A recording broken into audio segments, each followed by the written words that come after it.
오늘 본문 말씀 보면 예수님께서 가버나움에 다시 들어가셨을 때, 가버나움은 예수님의 주 사역지지요. 주님이 이곳에서 주로 사역을 하셨던 지역이지요. 가버나움 지역은 이스라엘 지도를 보면 그 갈릴리 바다 북쪽 쪽에 있습니다. 북쪽으로 있는데 그 갈릴리 바다 그 북쪽에서 봤을 때는 제일 중심 쪽에 있는 조그마한 마을이에요.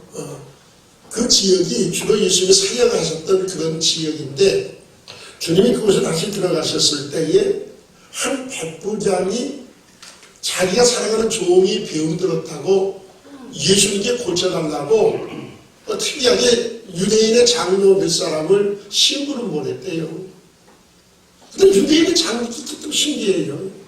유대인의 장로는 어떤 사람들입니까? 참 권위가 대단한 사람들이잖아요. 그런데 또 그 부탁을 듣고 흔쾌히 우리가 가겠다고 예수님을 찾아왔답니다. 그리고 예수님께 이 사람을 칭찬했어요. 예수님, 이 사람이 지금 자기 종이 병들어서 고쳐주시라고 부탁을 하는데 이 사람이 이런 일을 해주는 게 아주 합당합니다. 마땅하다는 거예요. 그 사람이 민족을 사랑합니다. 우리를 위해서 회당을 지어줬습니다. 회당 지어줬으니까 고쳐야 된다. 주고받자. 주거니 받거니 그러자는 얘기는 아니지요. 그만큼 이 사람의 인품이 뛰어나고 참 백부장은 누구예요? 로마의 군인이잖아요. 점령군 아닙니까? 이때는 로마가 다스리고 점령하고 있을 테니까 점령군의 군인이 피점령국의 그 조그마한 마을의 그 사람들, 그 지역의 사람들을 불쌍히 여기고 사랑하고 그래서 성전을 회당을 지어주고 대단한 일이지요. 칭찬을 합니다. 그래서 예수님께서 그걸 가자. 그리고 이제 장로들과 함께 그 집을 향해서 가서 지금 가고 계시는데 아직 그 집에 도착하지 않았을 때에 이 백부장이 또 사람을 보냈어요. 자기 친구들을 보내서 주님 오시지 마십시오. 오시지 마십시오. 수고하지 마십시오. 그만 오십시오. 난리가 났습니다. 이 사람 변덕이 심한 사람인가 이랬다 저랬다. 언제는 고쳐달라고 했더니 또 주님이 가시니까 오지 말래요. 근데 그 오지 말라는 이유가 다른 사람들끼리 이해가 잘 안 되는 얘기를 합니다. 주님 오실 것도 없습니다. 그냥 그 자리에서 말씀만 하십시오. 말씀 안 하면 대전이 나갈 건데 뭘 주님 오시려고 그 수고하십니까? 주님 오신 건 감당할 수가 없어요. 내가 주님 앞에 나오는 것도 감히 감당할 수가 없어요. 그냥 말씀만 해주세요. 서로 뒤로 황당하게 들리잖아요. 우리가 앞뒤 정을 전혀 모르고 얘기를 들으면 이 사람 무슨 변이 이렇게 심한가? 언제는 또 고쳐달라고 그러는데 가서 고쳐주겠다고 주님이 친히 오셨는데 또 오지 말라고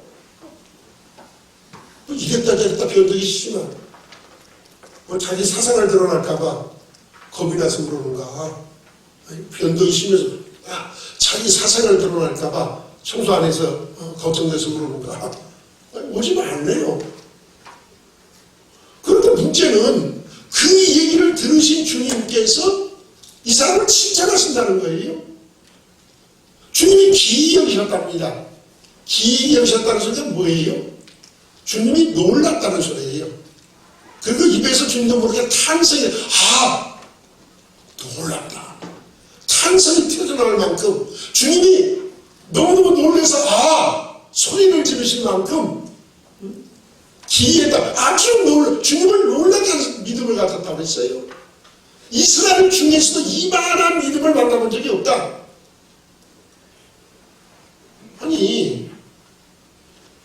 백부장도 좀 이상하고 예수님의 말씀도 쉽게 이해가 안 되고 이 백부장은 이방인이 예수님을 한 번도 만나본 적이 없어요. 소문만 들었을 뿐이지 예수님 만나본 적도 없어요. 언제 이 사람 속에 그런 믿음이 있었는지 모르지만 하여간에 주님께서는 탄성을 쏟아놓으셨어요. 지금까지 우리가 예수님의 행적을 쭉 생각해 보세요. 성경대로 하면 우리 가진 지식대로 상식대로 동원해서 한번 생각해 보세요. 예수님이 이런 반응을 보신 적이 언제 있었습니까? 이런 반응, 예수님의 입에 입에서 이런 말이 나오는 거 쉽지 않아요. 극히 이례적이죠. 어떻게 예수님이 도대체 이 사람을 뭘 보고 이만한 믿음을 만나본 적이 없다고 또 칭찬을 하셔요. 오늘도 그게 우리가 이해가 안 되죠. 백부장의 얘기도 이해가 안 되고 주님의 얘기도 이해가 안 돼요.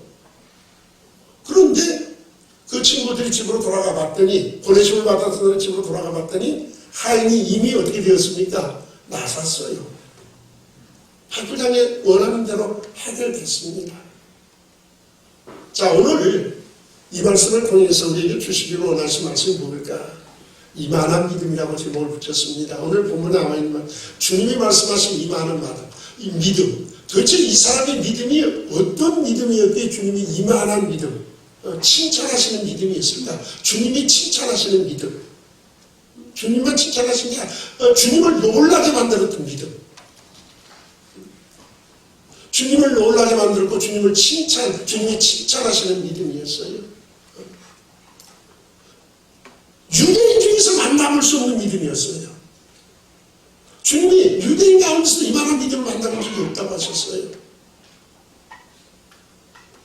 자, 그 사람의 믿음이 주님이 말씀하신 이만한 믿음, 도대체 어떤 믿음이었기에 주님께서 그 사람을 그렇게 그 믿음을 칭찬하셨을까? 주님을 놀라게 만들었을까? 그렇잖아요. 유대인들이 따라갈 수 없는 어떤 특별한 믿음이었을까? 이 믿음이 도대체 어떤 믿음이었기에 오늘 우리가 이 백부장을 통해서 우리의 믿음의 도전이 되어지고 우리가 이 믿음을, 이만한 믿음을 소유하기를 주의 이름으로 축원합니다. 우리에게 가장 도전이 되는 말씀이고 우리가 이런 믿음이 참 우리에게 필요한 때지요. 자, 이 사람의 이름은 어떤 믿음이었을까? 자, 보십시오. 오늘 백부장의 행동을 좀 보십시오. 자기가 사랑하는 종이 병들었답니다. 그래서 예수님께 고쳐달라고 유대인 그 장로들에게 부탁을 했대요.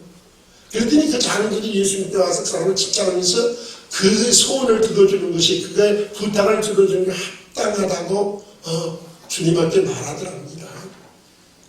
자, 대단하지 않아요? 이 사람은 예수를 믿기 힘든 사람입니다. 지금 이 사람은 로마 군인이잖아요. 이방인 아닙니까? 첫째는 이방인이에요. 유대인은 표적으로 해가는 지식을 찾는다고 했어요. 예수 그리스도 십자가에 못 박힌 것이 그들에게는 어리석은 일로 보이는 그런 사람들이에요. 믿음 들어가기 참 어려운 사람입니다. 어려운 사람이잖아요. 믿음 들어가기.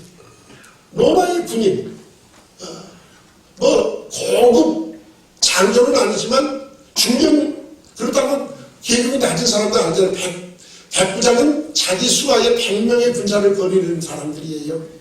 근데 이 사람들이 실질적으로 성경의 백부장들에 대한 얘기가 많이 나오잖아요. 실질적으로 이 사람들이 실권자입니다. 실세, 요즘 신문에도 실세, 어느 정부의 실세, 그런 얘기 많이 나오는데, 실세예요. 왜냐하면 이 사람들에게는 자기가 데리고 있는 그 100명의 군사를 훈련시킬 수 있는 훈련권을 가집니다. 훈련권을 가지고 있어요. 그리고 단독으로 지휘할 수 있는 지휘권을 가지고 있었답니다. 100명을 자기 마음대로 지휘할 수 있는 거예요. 보낼 수도 있고, 데려올 수도 있고, 출동할 수 있고, 말 수도 있고, 이게 백부장이 판단하에서 움직일 수 있는 대단한 권세예요. 점령지 안에서 100명의 군사를 자기 마음대로 이동시키고, 지휘하고, 훈련시키고 할 수 있는 권한이 실질적인 권한이니까, 이게 주민들과 늘 접촉하는 그 안에 사는 거니까 주민들이 피부로 와닿는 문제잖아요. 그러니까 실질적인 실권을 가진 사람들이, 이 사람들은 실세입니다. 우리만 하면, 요즘 우리만 하면 실세에 가진 사람들이에요. 그런 사람이 예수 믿는 게 쉽지 않죠. 이방인인데. 유대인과 친근하게 지내는 일도 쉽지 않아요. 요즘 군부대 가고 대비봉사에서 그냥 그 지역 주민들과 가까이 하려고 애썼습니다만은 오늘 본문 말씀 보면 그런 차원의 정도가 아니죠. 훨씬 뛰어넘죠. 그 권위에 가득 차 있고 잘 움직이지 않는 유대인들의 그 장로들이 이 이방인 백부장의 말을 듣고 흔쾌히 우리가 가서 예수님 가서 부탁하겠다고 그들이 나섰어요.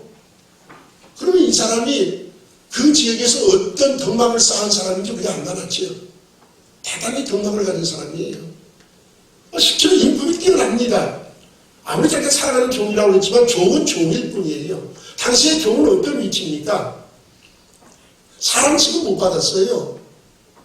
그냥 물건이죠, 물건. 물건 하나예요.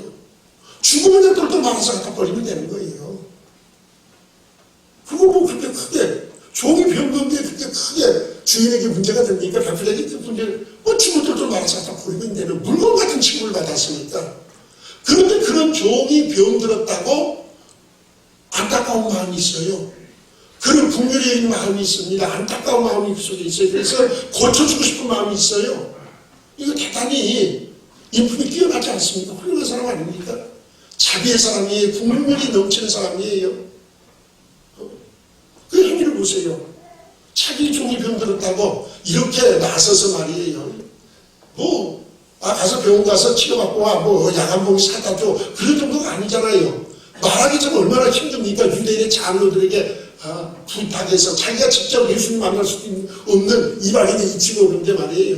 또 다른 사람을 통해서 부탁을 해가지고 또 예수님 가서 부탁을. 이게 얼마나 번거롭고 힘든 얘기입니까? 웬만한 사람은 안 해요. 그렇게 하는 마음도 안 먹습니다. 그런데 그런 일을 행했어요. 굉장히 자기의 사람입니다.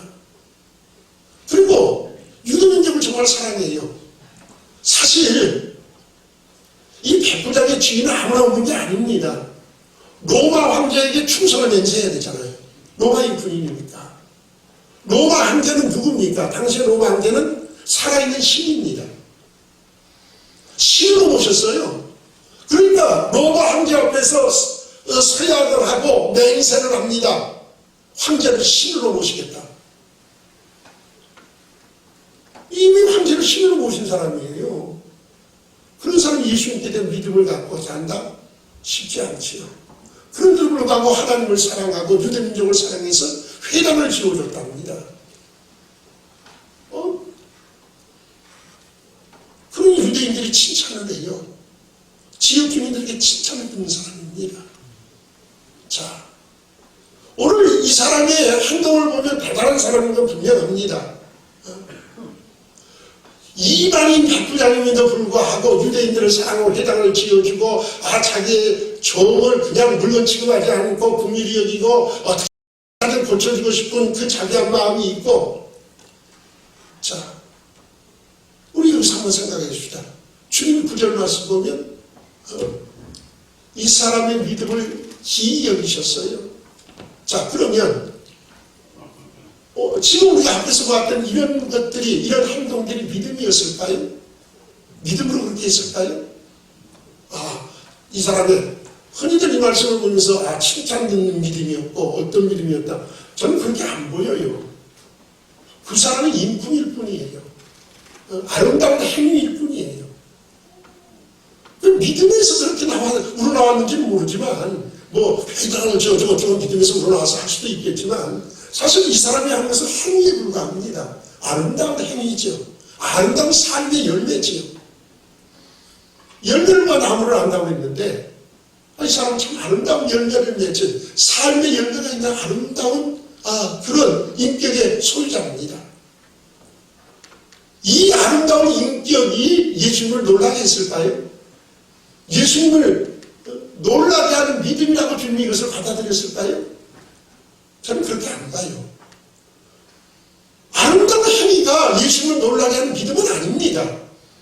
예수님이 그런 이유 때문에 내가 유대인 중에서 유대인 중에서 그런 사람들은 없을까요?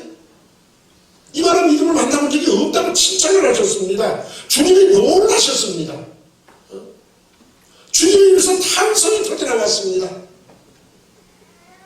그렇다면 이 사람의 본질은 다른 데 있지요. 이 사람이 가진 믿음은 다른 데 있었다고 소리지요.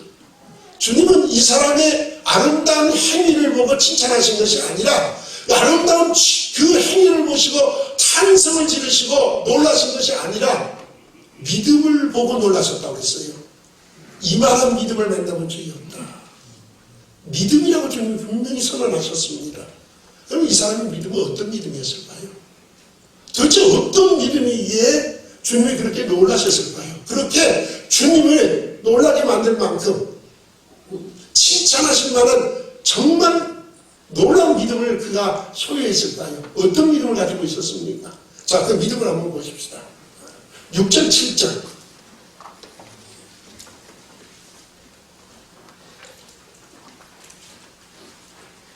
자, 6절, 7절 우리 같이 봅니다. 시작. 예수께서 함께 가실새 이에 그 집이 멀지 아니하여 백부장이 벗들을 보내어 가로되 주여 수고하시지 마옵소서 내 집에 들어오시면 나는 감당치 못하겠나이다. 그러므로 내가 주께 나아가기도 감당치 못할 줄을 알았나이다. 말씀만 하사 내 아이를 낳게 하소서. 아멘. 바로 이 믿음이, 이 고백이 믿음이었어요. 믿음은 고백입니다. 믿음은요, 전적으로 하나님을 신뢰하는 것이죠. 하나님을 전적으로 신뢰하는 것이죠. 그리고 그분께 모든 것을 의존, 맡기는 것이죠. 절대 의존이지요. 그럼 10장에서, 9장에서도 주님께서 제자들을 보내시면서 주님은 절대 의지 안 하고 두보로도 전도여행을 하면서 두보로도 가지 말라고 했어요. 지팡이도 가지 말고 전대도 가지 말라고 했어요. 오직 주님만 바라보고 의지하고 가라. 그러시면서 그 사건 뒤에 오병이의 기적을 그들에게 보이셨습니다. 주님의 책임지심이 어떠한 것인가 보여주셨잖아요. 자, 이게 믿음이에요. 전적으로 주님을 의존하는 것. 그리고 그 믿음에는 고백이 있기 마련입니다. 베드로의 고백과 같이 고백들이 있잖아요. 오늘 이런 것들이 믿음의 역사인데 주님께서 오늘 이 사람을 보고 칭찬하셨던 이만한 믿음이라고 했어요. 이만한 믿음. 그 믿음의 모습이 어디에 있냐면 오늘 분명히 6절 7절에 들어있어요. 이 사람이 주님이 자 지금 장로들과 함께 그 집에 가까이 가고 계시는데 그 집에서 다시 그 백부장의 친구들이 튀어나왔습니다. 쫓아나왔어요. 그리고 선생님 주님 백부장이 우리를 보내서 지금 말씀을 전하라고 하십니다. 선생님 오시지 말랍니다. 선생님 들어오시는 거 감당할 수 없답니다. 선생님 들어오시면 감당할 수 못한답니다. 그렇다고 자기가 여기 올 수도 없답니다. 자, 이 사람이 지금 교만해서 못 나온다는 소리입니까? 아니면 너무 겸손해서 주님 모습을 감당하지 못한다는 소리입니까? 아이고 선생님을 내가 우리 집에 어떻게 모시냐고 예의가 너무 바라서 이 사람 인품을 보니까 예의가 너무 좋아서 예의상 거절하는 겁니까? 자기의 사생활을 노출하지 않기 위해서 주님의 오심을 사람들이 많이 오면 주님 오시면 많이 따라오잖아요. 그러니까 자기 사생활 노출될까봐 그거 막기 위해서 못 오시지 말라고 막는 겁니까? 그것은 아니겠지요. 교만했다면 처음부터 주님을 전할 게 없고요. 이 사람이 겸손해서 그런다고 한다면 맨발로도 쫓아나와서 주님 앞에 엎드려야지요. 그게 겸손이잖아요. 교만도 겸손도 아닌 것 같아요. 자, 도대체 예수님 언제는 고쳐달라고 고쳐주겠다고 오는데 모두가 왜 막을까요? 오시지 말라고요. 수고하실 거 없다고요. 주님이 내 집에 들어오시면 나는 감당할 수가 없다고요. 그리고 나도 주님 앞에 나올 수도 없다고요. 감히 주님 앞에 설 수가 없다고요. 왜 주님이 이만한 믿음, 그의 고백을 들으시고 그의 고백이 믿음이었어요. 주님께 향한 그의 믿음은 바로 그 6절 7절의 고백이었습니다. 그 고백이 주님을 놀라게 만들었습니다. 그의 고백은 뭐였습니까? 주님 수고하지 마십시오. 아침에 오시는 사람 감당치 못합니다. 내가 주님 앞에 나오기도 감당치 못합니다. 보통 사람들이 믿음은 뭐였습니까? 유대에 대한 믿음은 뭡니까? 주님 앞에 나와서 옥당에다 손을 만지고 주님 앞에 병자를 데리고 나와서 손에라도 얹어주시길 바라고 주님이 병을 내쫓아주시고 병을 고쳐주시고 그 현장에서 주님이 그 병마와 싸워 이기시고 주님은 병마를 싸워 이길 능력을 가지신 주님이신 줄 믿으시기 바랍니다. 모든 사람이 가진 믿음이 그런 믿음이에요. 주님은 우리의 병마와 싸우시고 마귀와 싸우시고 악한 진열과 싸우시고 사단을 내어 쫓으시고 백부장의 믿음은 그런 차원의 믿음이 아니다고 소리예요. 그보다 훨씬 높은 차원의 믿음이에요. 자, 한번 예를 들어 보십시다. 우리나라 국가대표 축구팀이 일본 가서 축구한다고 해요. 한일 축구전 한다고 그러는데 한국 사람이나 일본 사람이나 한일전이라면 눈에 불이 켜져요. 특별하세요. 그 이상하게 민족적인 감정이 있어가지고 우리에게는 일본이 그렇게 곱게 보이지 않잖아요. 누가 꼭 뭐 말을 해줘서도 아니고 뭘 가르쳐서도 아니라 하는 일본이라면 별로 그렇게 달갑게 여기지는 않잖아요, 우리가. 그래서 다른 데는 몰라도 일본한테는 꼭 이겨야 돼요, 축구도. 자, 이게 예입니다. 그 일본을 가서 지금 국가대항전을 해야 할 축구 대표팀이 김제고등학교 축구단 오고 연습 경기하기 위해서 와서 축구 경기 하겠습니까? 오겠습니까? 상대가 아니잖아요. 아무리 김제고등학교 축구팀이 있는지 몰라도 축구를 잘해도 우리 김제 FC 김제 팀이 있대요. 아무리 잘해도 국가대표하고는 상대가 안 되죠. 처음부터 게임이 안 맞잖아. 이게 기울어져서 국가대표가 그런 게임 뛰려고 오지 않습니다. 상대가 아니니까 처음부터 상대가 아니잖아요. 처음부터 같이 경기를 하는 거는 상대가 아니잖아요. 상대가 안 해줘요. 아예 상대를 안 해줍니다. 상대가 안 되니까 누구든지 그건 인정해요. 국가대표고 무슨 김제 FC고 게임이 되냐. 국가대표가 무슨 그런 게임을 하냐. 그거 안 해도 누가 욕할 사람 아무도 없습니다. 잘못한만 하시는 아무도 없어요. 좋은 의미는 아니지만 오늘 백부장이 가진 믿음은 어떤 믿음입니까? 예수님은 병마와 싸우고 악한 사단과 싸우고 우리 어떤 문제와 싸워서 문제를 해결하시는 주님이라고 말하는 게 아니에요. 주님은 그보다 훨씬 차원이 높으신 만왕의 왕이시라는 겁니다. 만주의 주시라는 겁니다. 주님은 주인이시라는 거예요. 온 우주 만물의 주인이시오, 영계의 주인이시오, 자연계의 주인이시오, 온 우리의 생명의 주인이신 줄 믿으시기 바랍니다. 오늘 백부장이 가진 믿음이 이 믿음이에요. 주님을 놀라시겠던 믿음은 바로 이 믿음입니다. 선생님, 주님은 왕이시지 않습니까? 내가 군인입니다. 내 군인의 그 삶의 현장에서 배운 것이 뭡니까? 주님은 총사령관이십니다. 그 소리예요. 총사령관이십니다. 사령관이 여기저기 돌아다니는 거 봤어요? 그러지 않아요. 명령만 할 뿐이죠. 명령만. 사령관이 명령하시면 됩니다. 사령관이 명령하시면 그 수하들은 어때요? 듣습니까? 안 듣습니까? 들을 수밖에 없지요. 총사령관의 명령이 떨어졌는데 안 들을 사람 있어요? 다 듣는다는 거예요. 주님이 병마와 와서 싸우는 것은 병마나 악한 마귀와의 동등한 입장에서 싸우시겠죠. 그러나 주님은 그들과 동등한 입장이 아니라 그들을 다스리시고 지배하시고 통치하시는 주님이신 줄 믿으시기 바랍니다. 예. 주님은 주인이세요. 명령만 하시면 되게끔 되어 있는 주인이세요. 동등한 분이 아니십니다. 월등히 뛰어나신 온 우주 만물의 주인이세요. 창조자십니다. 영원토록 다스리시는 통치자십니다. 그 주님이 와서 뭐 병마보로 나가라 뭐라 싸우실 이유가 없다는 거예요. 여기서 병마야 나가라 말씀만 하시면 병마도 주님의 그 권세 아래 놓여져 있다고요. 군인의 나도 그 주님의 권세 앞에 놓여져 있고 온 우주 만물도 어떤 이 땅에 영계가 되었던 자연 어떤 우주 만물도 다 주님의 발 아래 그 권위 앞에 그 권세 앞에 그 아래에 있는 존재들이라는 거예요. 하나님께서 말씀을 하시면 됐지 내가 집에 오시면 내가 어떻게 감당하겠습니까? 그러기에 나는 나오기도 한다. 왜요?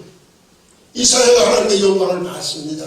우시아가 죽던 해 이사야 6장 말씀 보면 그룹들이 큰 하늘 보좌에서 창하는 소리를 듣고 이사야의 고백이 뭐였습니다. 6장 5절에 한 말씀 화로는 하여 망하게 되었더라. 내가 부정한 입술을 가지고 부정한 입술을 가지고 사람 중에서 요한을 배웠다고 화는 두려움에 떨었습니다. 하나님의 영광이 드러날 때 두려워서 떨었어요. 이스라엘 백성이 출애굽에서 광야길을 나오고 성령을 받고 그들의 말씀을 받고 그 시내산 앞에 도착했을 때 10장 말씀 보면 어땠어요? 하나님의 임재가 그날 모세의 말씀을 하나님 보여주셔서 모든 백성 앞에서 모세를 드러내겠다고 하셨을 때에 하나님의 임재의 장면 구름이 임하고 가득함하고 그 빽빽한 그런 역사가 일어날 때에 그들이 값에서 떨었어요. 두려워서 떨었습니다. 얼마나 두려웠습니까? 모세가 34장이지 금송아지 만든 그 일 때문에 하나님께 받았던 그 두 돌비를 십계명의 두 돌비를 던져서 깨끗이 버진 이후에 34장 하나님께서 모세를 다시 시내산으로 부르십니다. 그때에 두 돌비를 만들어 오게 하셨어요. 십계명을 다시 쓰게 하는데 그 말씀을 받아가지고 모세가 다시 내려왔을 때에 모세 자신은 몰랐어요. 그런데 사람들이 모세를 피합니다. 두려워합니다. 무서워해요. 왜요? 금송아지 사건 때문에 그 일이 기억나서 그들이 두려워하고 무서워했습니까? 왜 무서워했습니까? 19절 이하의 말씀 보면 모세의 얼굴에 어땠습니까? 광채가 났어요. 빛이 났어요.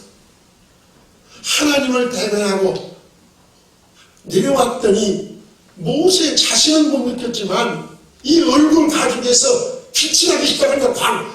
하나님의 그 얼굴을 대하고만 내려와도 그 빛이 얼마나 두렵고 놀라든지 백성들이 두려워서 그 앞에 서지를 못합니다. 그래서 모세가 수건을 갖다 얼굴을 가리워야 했어요.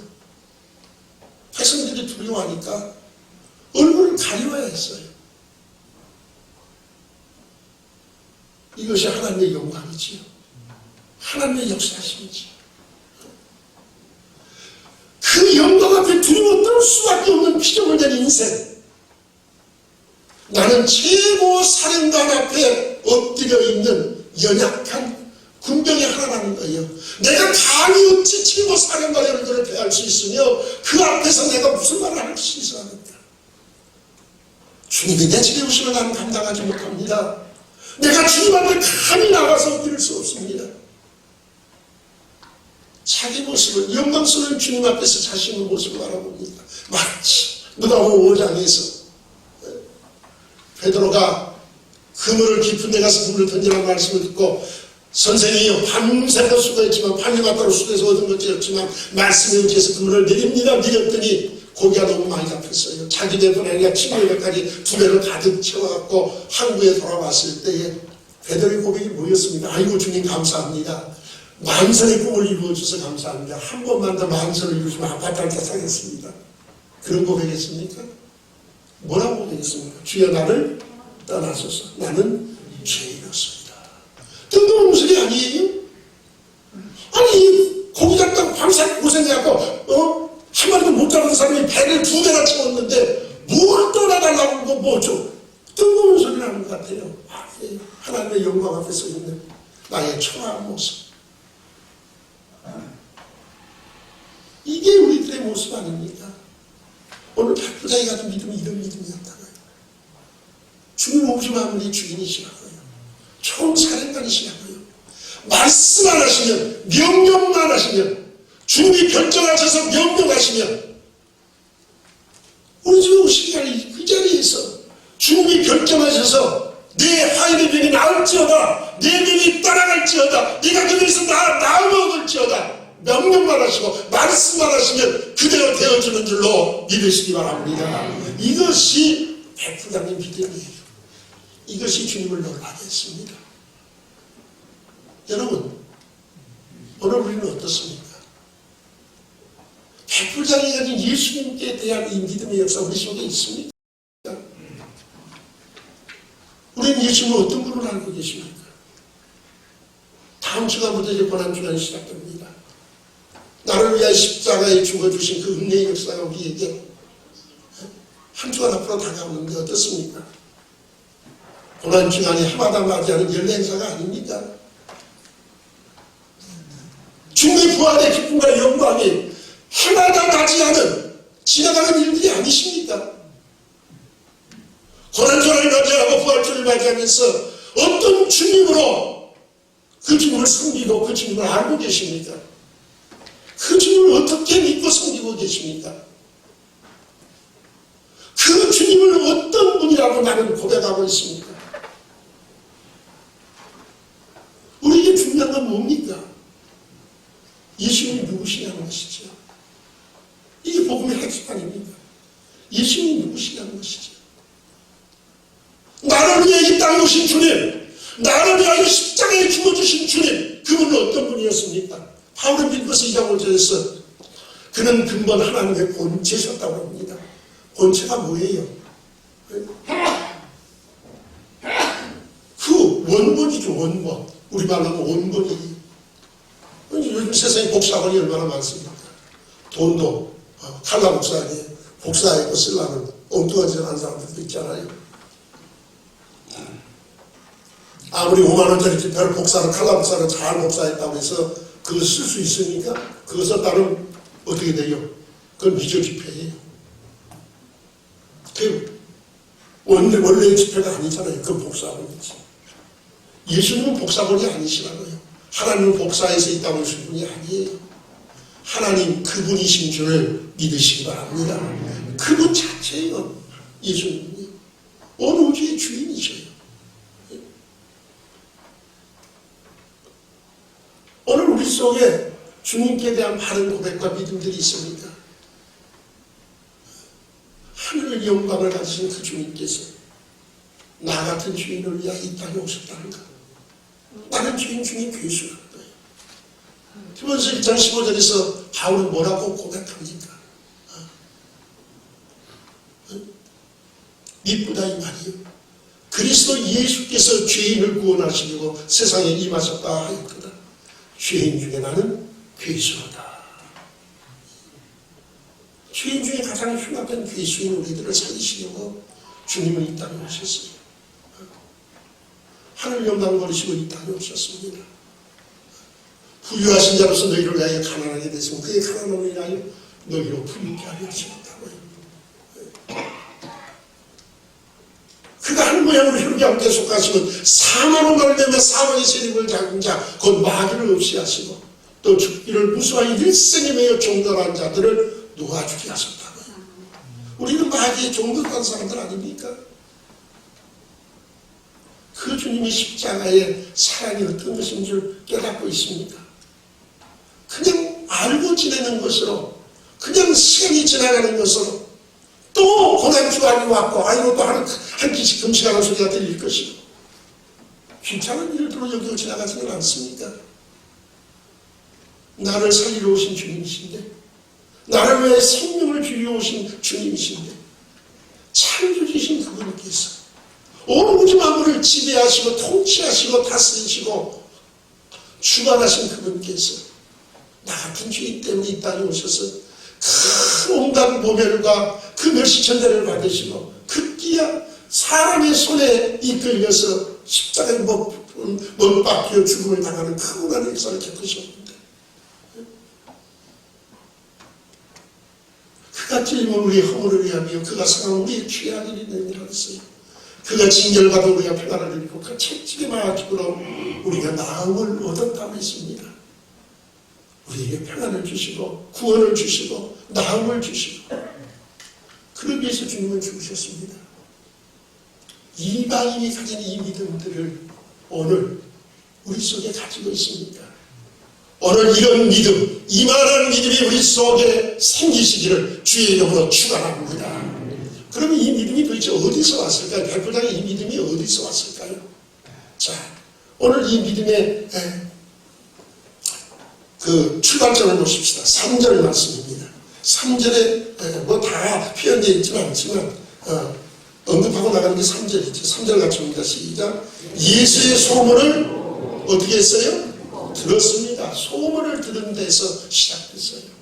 성경 소문 듣고 역사 나는 것 많이 보잖아요. 10배 나왔던 여인, 예수의 소문 듣고 그 옷가에 가서 손만 대도 만지기만 해도 낫는다. 그 믿음 가지고 나와서 나왔잖아요.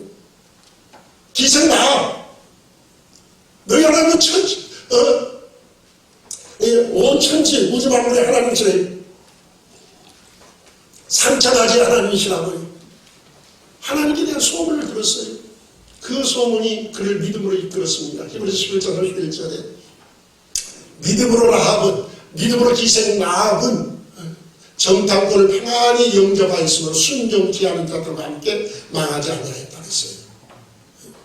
그것이 믿음, 소문을 듣고 믿음이 생겼습니다. 오늘 백부장도 마찬가지 예수에 대한 소문을 들었답니다. 자, 여러분, 그럼 여기서 우리가 문제점이 생겨요. 예수에 대한 소문을 꼭 왜 백부장만 듣습니까? 예수님 한 번 움직이시며 5천명 4천명씩 따라다니는 엄청난 군중이 있는데 왜 그들은 소문을 못 듣고 이방인 귀에만 들렸을까요? 이상하잖아요. 왜 이방인은 들은 소문을 왜 유대인들은 못 듣습니까? 그들이 못 들었습니까? 예수님에 대한 소문이 그들에게 안 들려졌을까요? 아닐 겁니다. 한 번도 나오지 못하고 다른 사람을 쓰는 것도 부끄러워 숨어있던 혈혈병 12년이나 혈혈병을 앓던 여인도 주님에 대한 소문을 들었는데 왜 못 듣겠습니까? 여러분, 오늘 우리를 보십시오. 세상에 얼마나 수많은 사람이 있습니까? 복음의 역사가, 예수에 대한 역사가 그들에게는 들려지지 않았습니까? 지금도 방송만 켜도, 지금도 코로나 시대가 어렵다고 가보면 전도하는 교회들, 전도지를 돌리는 교회들이 있어요. 예수에 대한 소문이 안 들려집니까? 우리도 어쩌면 그런 소문을 듣고 모인 사람들입니다. 소문을 듣고 모인 사람들이에요. 어려서부터 못된 신앙인도 있지만 부모를 통해서도 들었잖아요. 듣고 모인 사람들. 수많은 사람 속에서 이게 하나님의 은혜지요. 오늘 이 자리에 있으니 하나님의 은혜인 줄 믿으시기 바랍니다. 이 은혜예요. 무슨 말입니까? 다른 말로 표현하면 성령의 감동을 소멸하지 않았다는 거예요. 그 속에서 성령이 예수에 대한 소문을 다 듣습니다. 그런데 성령의 감동이 우리 속에서 일어나지만 오늘 우리도 마찬가지. 하나님 말씀을 들으면서 예배하면서 성령이 우리 속을 감동하실 때가 있어요. 근데 그 감동대로 살지 않는다는 게 문제죠. 감동을 소멸해버리고 만나는 게 문제죠. 내가 그렇게 해야지. 나도 그렇게 결단해야지. 나도 고난주언을 가게 하면서 주님 앞에 특별하게 새벽이라도 나와서 기도해. 결심들을 할 마음들이 있었는데 삶이 바쁘고 여러 가지 환경이 달라지면 그냥 언제 그랬냐고 다 잊어버려요. 그런 마음과 쌓여서 다 잊어버립니다. 성령은 인격자시에요. 내가 순종치 않으면 소멸되신다 떠나가십니다. 수많은 사람들이 같은 소문을 들었지만 성령의 감동을 소멸해버려서는 이 사람 마음속에 들어온 이 성령의 감동을 소멸치 않은 사람이 합수해요. 그의 믿음의 출발은 여기서부터 출발합니다. 소문을 듣고 그 가슴에 뜨거운 복잡한 감동, 예수에 대한 그 확신, 그 신뢰감, 그것이 그로 하여금 오늘 이 주님 앞에 칭찬을 들 수 있는 이만한 믿음을 만들어냈습니다. 또 한 가지 그의 믿음이 어디서 왔습니까? 8절 말씀 봅니다. 8절 같이 본다. 시작. 저도 남의 수하에 든 사람이요 제 아래에도 분명히 있으니 이대로 하라 하면 가고 저더러 오라 하면 오고 제 정도로 이것을 하라 하면 하나이다. 무슨 소리예요? 삶의 현장에서 터득한 믿음이에요. 믿음은 특별하게 다른 곳에서 우리는 믿음 생활하는 줄 압니다. 아니, 우리 삶의 현장에 믿음을 키우는 터전입니다. 이 사람은 군인이에요. 통해서 자기가 몸으로 거듭한 그 믿음을 말합니다. 내 위에 상관이 있습니다. 상관이 내게 명령하면 나는 듣습니다. 내 밑에 수하들이 있습니다. 내 부하들에게 내가 명령하면 그들이 듣습니다. 우리 집에 종이 있습니다. 종에게 내가 명령하면 종이 내 명령대로 듣습니다.